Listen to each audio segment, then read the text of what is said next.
চলো তোমাদের সাথে আমি আমার একটা গল্প শেয়ার করি। গল্পটা শুনলে তোমরাও হয়তো অবাক হয়ে যাবে।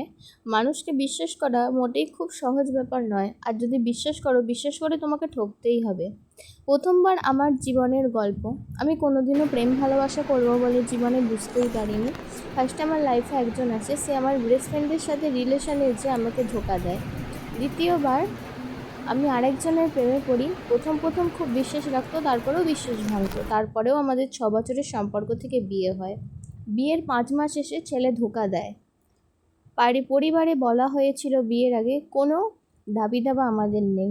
বিয়ের পর যথেষ্ট পরিমাণে ঘটি নেই, বাটি নেই, হাতা নেই করে যথেষ্ট পরিমাণে টর্চার করা হয়। মানসিকভাবে চাপ, অত্যাচার সবই চলতে থাকে।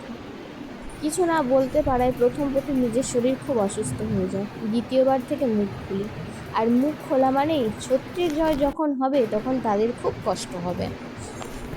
কিন্তু শেষ পর্যন্ত যার স্বামী ভালো নয় তার কেউ ভালো নয়। শ্বশুর শাশুড়ি খারাপ হতে পারে, একদিন ভাত না খাওয়ার জন্য কথাও শুনতে হয়েছে মুড়ি খেয়ে থাকতে হবে।